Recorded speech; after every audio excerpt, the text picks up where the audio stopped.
Yeah, we back. Yeah, we back now. Today's gonna be a quick video. I'm gonna be speaking a little deeper on the so-called August boycott that's going around. Now, like I said, I'm not taking it serious, and neither should you.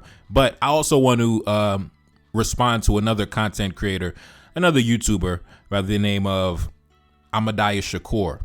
Right now, this is a content creator who has watch my channel from the very beginning. I remember seeing her in my comment section way back when I had like 600 subscribers, 900 subscribers, very early days, right? Very early days, I remember.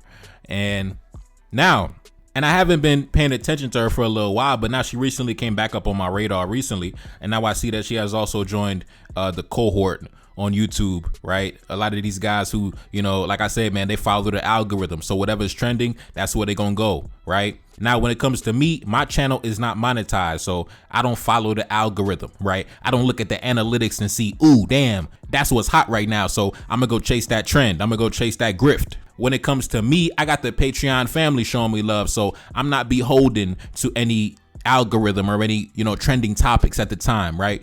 I speak my mind. Now, I seen this lady on social media, you know, talking about this alleged boycott that's going to take place in the illustrious month of August, right? The month of August, when the Nat Turner Rebellion took place. The month of August, when the Haitian Revolution took place, right? The month of August, when Marcus Garvey and Fred Hampton was born, and all type of illustrious historical events in our history. And you have a cohort of individuals that want to take the focus off the illustrious month of August, which is supposed to be a month of commemoration and veneration, and they want to take that month specifically and redirect that energy towards attacking the revenue of African businesses and African merchants, right? So like I said, man, I don't got respect for none of you, none of your audience members, right? And Ahmadiyyah Shakur, you know, it's really a shame I got to go in on you because like I said, you was one of the first in the comment section. You was one of the first in the audience, you know, sharing and commenting and liking and subscribing. But yeah, I'm not taking no prisoners. You about to get it too. You about to get it too. Now, anyways, let me get into some of these clips and I'm gonna come in and out of my commentary. Let's go.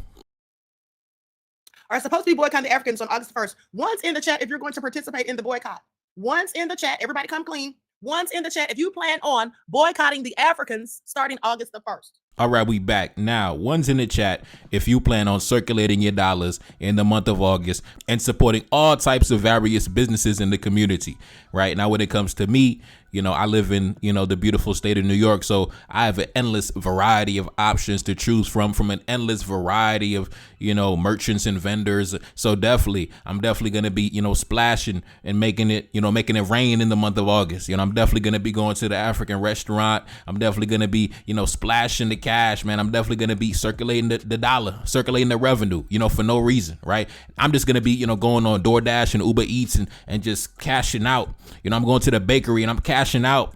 I'm going to the street vendor and I'm cashing out. I'm gonna go on Instagram and social media and I'm gonna support all the up and coming entrepreneurs that got something for sale. Listen, the month of August, I'm going in. You see, now you inspired me to go in. See, the month of August, I was just gonna chill, mind my business, venerate the ancestors. But now you have mobilized me to support my people. So like I said on my community tab, let's make the month of August a legendary month for all merchants, vendors, entrepreneurs who have something for sale, a good or a service, right? Let's make the month of August their breakthrough month, right? Like if you're a business owner and you know, you look at your sales for each month, let's make the month of August the best month of sales the whole year for our brothers and sisters, man. So when they look at the month of August, they'll be like, damn, we ain't never had sales like this. That's the energy we on, right? Now let's continue. Say this, there are some Africans who have been very, very disrespectful to African Americans, who talk down on us, who feel like they're better than us, who go in on us, who just treat us disrespectfully, and even some Black immigrants. They internalize these biases. That's what they do. And that's what some of the Africans have unfortunately started to do. They have started to internalize these racial biases against us. Now they're treating us just like the racist white folk. All right, we back. Now I'm going to be a little more gentle with Miss Ahmadiyyah Shakur because she is a woman. So, you know, I'm not going to go in on her too much in that aspect. Now, when I hear men say the same thing, now when I hear a man say, oh my God, look what you said about me, look what they said about me, right? I kind of just, when it comes to me, like I said, I'm Haitian. So when it comes to us, in terms of slander and disrespect that have been levied against us, right? As a child growing up, you look at the world around you and see the hostile orientation it has towards you. So you kind of build up a thick skin. You kind of build up an emotional armor to where it doesn't even affect you. It just rolls off your shoulder, right? When it came to us, they called us devil worshipers. They said that we eat cats and dogs. They said we're riddled with HIV, right? They said we cannibals and savages, right? They say we made a deal with the devil to secure our independence. They slandered every single one of our founding fathers and portrayed them to be despotic savages. And all this misinformation and propaganda has also been absorbed by other ethnic groups, other black cultures that also hold similar sentiments towards us, right? Not only the so-called Europeans, but also other black groups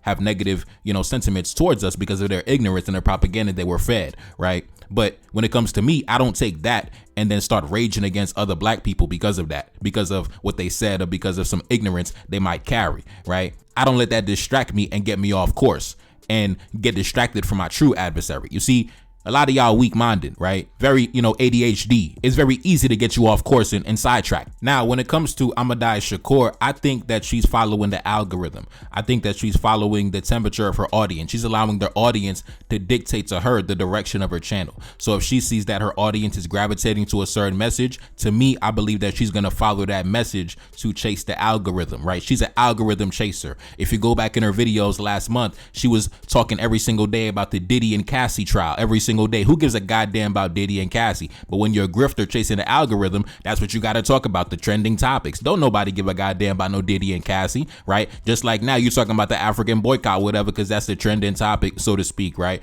So like I said, you're a grifter, right? Just like Tariq Nasheed, you're a grifter. And it's funny because you used to actually, the reason why you came to my channel was because you resonated with certain things that I exposed about Tariq. And you even posted a video a couple years back. Take a look up on the screen. Tariq Nasheed said he was offered cash to go in on black immigrants, right? And now look at you, two peas in a pod, right? You and Tariq playing for the same team. Like I said, you're a grifter, right? You can't stand too close to these grifters. You don't know what they're going to say next week, right? You can't take them for their word. Next year, they're going to be saying a whole different thing following the algorithm, right? When it comes to me, I'm solid, I'm situated, I'm grounded in my position. It doesn't change. And just to give you an idea how much of a shameless charlatan this woman is, just a few months ago on social media, she was saying this: prayers up to the Most High to protect Ibrahim Traore as he fights to protect and defend Burkina Faso. This is what a real revolutionary looks like. Trump and Elon are bothered by this leader. Elon has even made up nefarious lies on him. Right now, just a couple months ago, when the captain was the trending topic, now all of a sudden sending prayers up to the Most High to protect the captain. Now, fast forward to today, we got to boycott the Africans. Like I said, these shameless grifters got to pay their bills. They got to pay their light bill, their utility bill off YouTube. So because of that, they do not have the liberty of freedom of expression. They can't really speak their mind because if they tick off their audience, they're going to be living on the street. So their audience dictates to them the direction of their channel. That's why you have certain individuals. A few years ago when Kevin Samuels was popping, they was talking about, oh, black women this and black women that. Now, fast forward to today. Now it's African this and African that. And in 3 years, it's going to be something else. Now with this lady, it's even worse. Just back in April of this year, she was showing love to the captain. Now she's trying to boycott African merchants in the same year, within a space of like 4 months. You see, when it comes to me, those who've been on my channel from day one, you know that my message has never changed. In fact, I've doubled down even harder as time went on. I've become even more staunch and unapologetic in my positions. Even when I was hit with lawsuits, I still stood firm on what I believed in. But here you got this woman just a couple years ago was going in on Tariq, right? Showing love to me in the comment section because of how I was debunking and decoding his propaganda. And now she the same one, hopping on the same trend, hopping on the same wave, hopping on the same grift. And then you got the nerve on your social media. Why do you have a Moroccan flag on your social media? You're not from Morocco. You don't got nothing to do with Morocco, right? You don't got nothing to do with Morocco. Why are you cosplaying a West Central African woman, right? Why are you not dressed like the native Aboriginal booty scratchers that inhabited this landmass? Why are you cosplaying the native African woman, the authentic African woman with that head wrap and all those accessories and all that jewelry? Why? That's not you. You're from Morocco. You're a Native American from Morocco, according to you, with that Moroccan flag in your bio, right? very confused and discombobulated in your orientation, and you're cosplaying an African woman talking about boycotting African businesses. Listen, man, and just back in April, you were showing love to the Captain Ibrahim Traore. Like I said, man, these grifters need medication. These grifters need a heavy dose of medication, or maybe they need a donation because, like I said, the only way they are able to sustain themselves and support themselves is through the YouTube algorithm and through the YouTube ad dollars. That's why you made 67 videos about the Diddy and Cassie trial. I know you did not care about the Diddy and Cassie trial that much. You did it because you needed food to eat. You did it because you had bills to pay. You did it because you needed to buy toilet paper to wipe your ass. And without YouTube, you would be on the street. That's simply the facts. That's simply the facts. Now, I'm going to stop it right here. And I suggest you do not respond to me. Do not respond to me. Don't provoke me. Just ignore me. Because I don't want to go in on you. Because like I said, you are one of my original OG subscribers, day one subscribers back in the day when I had less than 1,000 subs, right? And me and you shared the same exact positions at that time. So now, because you are chasing the trend in the algorithm, now you have joined forces with the same exact people you were rallying against just a couple years ago. So I'm going to leave it right here because I'm a gentleman. I'm not going to go in on you like I go in on Tariq and I went in on, SWP and Dennis Sperlin and various other individuals. Those are other men, so we can get into the verbal combat and all that. You're a woman. I'm going to leave it at that. I'm going to be a gentleman. I'm going to leave it at that. I checked you in a gentleman-like manner. I'm going to leave it like that. Now, I do want to get into a video from the good brother, Brooklyn St. Michael, a historian on these YouTube streets who I respect, somebody who I check in with and I watch his videos for sure. And very similar to me, he does content where he digs up old documents, old books left behind by the ancestors, reading the literature they left behind, right? Analyzing the history at the time, right? So I'm going to get into Brooklyn St. Michael. And because we're on the topic of, this so-called August boycott, I'm going to show you the origins of not only this anti-African sentiment, but also I'm going to show you how the individuals you see today with this anti-African sentiment, that was passed down from their forefathers. That was passed down from their ancestors. You see, their great-grandfathers, their grandfathers back in 1938, they had a similar Sambo mentality. And because culture and ideology is passed down through the generations and passed down through the family, you see it manifest in the modern day with the Sambo movement we see reincarnating today. Now, anyways, run the clip. I'll be right back. Black businesses were popping up like pimples all over the black community in South Chicago in the early 1900s. But there was one problem. Negroes refused to spend their money with them. Instead, they took their dollars elsewhere. While Negro enterprises constituted almost half of all the businesses in Negro neighborhoods, they received less than a tenth of all the money spent by Negroes within these areas. That's it. The black businesses only received a scanty 10% of the money from Negroes in their own community. I want you to really sit back and think about that. The odds have been against Negro merchants, and their behavior reflects their plight. The odds against the Negro merchants were lack of funds, lack of credit, lack of good business locations, and the heaviest odd was a lack of support from their own people. We know about Black Wall Street, Auburn Avenue in Atlanta, U Street in D.C., and a few other places where black support was strong. But these were exceptions, not the norm. It will never be stopped because some of our people refuse to trade with a Negro. Some of them could not be paid to support Negroes. They refused to do it, just like the woman said.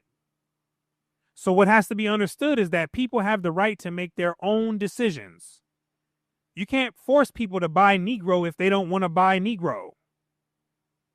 Right? And if only 10% of the money was going to Negro businesses, then that tells me that a lot of Negroes didn't want to buy Negro. Right? That's just what it was in 1938 Chicago. Now, remember, this was all during a time where blacks were forced to live in a community together. If they were going to make any cultural adjustments, this would have been the time. But the time was running out because 30 years later, the Fair Housing Act was passed and desegregation was largely in effect. So there was another generation to come after the people who we're learning about right now, before this added layer of liberty was open to blacks. And if the shift wasn't made by then, if the culture had not pivoted, then it would be too late. You see? All right, we back. You see, that's why it's so important for us to do the knowledge, do the history, read the literature left behind by the ancestors, giving their firsthand accounts of what life was like when they were alive, right? From their perspectives. And you notice that the things you see today begin to make more sense when you connect the dots with what happened yesterday. For example, in the book, he described how the black businessman was held to a different standard than the white businessman, right? And in fact, you can see that the so-called boycott has been in effect for damn near a century by now. Like the brother said, for every $100 spent, only $10 was spent with the Negro merchants. Now, why was that? Was that because the Negro merchant disrespected me? The Negro merchant tried to undermine me? The Negro merchant, he didn't appreciate the doors I opened for him, the ungrateful bastard, right? No, it was simply because of self-hate. It's because of self-hate, that's all. It's just a self-hate. The same reason why they allow a white immigrant booty scratcher, Donald Trump, to rule the nation with no rebellion, no armed insurrection, no pushback. They just sit and pledge allegiance to the commander-in-chief, who's an anchor baby from Germany, right? But they got all this smoke, we gonna boycott the African businesses, but you living under the rule of a German immigrant. And his Secretary of Defense is a Norwegian immigrant. And his Director of National Intelligence is a Hawaiian immigrant. And his Secretary of Commerce is a Jewish immigrant. And his Secretary of State is a Cuban immigrant. So anyways, man, like I said, in summary, we are dealing with the descendants of those that Brooklyn St. Michael so eloquently described. Now, of course, it doesn't apply to everybody because like he said, you had, certain black Wall Street areas that where those blacks definitely love their people, love their own people. But he said that was the minority. That wasn't the majority. So now you see where the anti-African sentiment comes from. The anti-African sentiment comes out of the same sentiment where back in 1938, only 10 out of every $100 was spent with the Negro merchant. So like I said, if back in 1938, when there was barely any black immigrants around and you still didn't show any love to the Negro merchant, you think I'm gonna be surprised now that their great granddaughter or their great grandson has the same hostile orientation towards other Negro merchants, African merchants in the modern day? No, like I said, ideology and culture and beliefs are passed down through the family, through the culture, through the household. So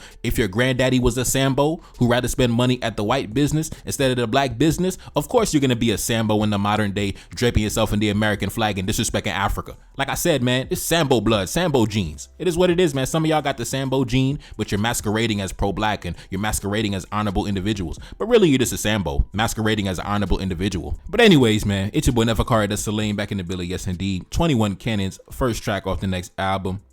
Subscribe to the Patreon, NTD1814. Link in the description. Pin comment at the top. And I'm gone. Peace. Yeah, walk in the room and I stop all that talking. Stay on alert and I'm moving with caution. Feeling like baby, I'm up in New Orleans. Feeling like Stunner, feeling like Wheezy. Look at my nigga, my wrist is Fiji. Trying to get cash, I don't wanna be famous. Look at my nigga, my wrist contagious. Ain't no stopping when I get started. Ain't no stopping, gotta go harder. Drop that top, whip go brainless. Chasing that check, I ain't trying to be famous. Whipping that Benz, feeling like spaceships. Everything official, ain't no fake shit. Doors unlocked, community gated. Look at this ice, bet they gon' hate it. Look at my life, enemy vanquished. And it's on sight, gun in your faces. Look at that love, turn to hatred. Kill my ops like a Haitian. Ain't no love, ain't no honor, ain't no trust, ain't no conscience. I ain't perfect, but I'm honest. Enemy lurking, enemy watching, enemy stalking, taking photos 24/7. Straight surveillance, hit a new spot, change locations. Shorty got wet off my cadence. Just see ice, but I got papers. Ladies love me, and I got flavors. Ain't no love in these streets. Nigga, yo jaloux, yo méchant. Got them chains off my feet, by the sword and by the gun. They throw flowers at my feet, and they say that I'm the one, and they say that I'm the target. When they see me, they pay homage. Shorty talking about divesting, she with Malibu most wanted. When I go and get that check, I put it up and make it stack. Breaking that bank, whipping that Benzo. When I pull off, it go fast. Need a Fortune 5 accountant just to count up all this cash. Got these Sambos trying to sue me just to make me walk it back.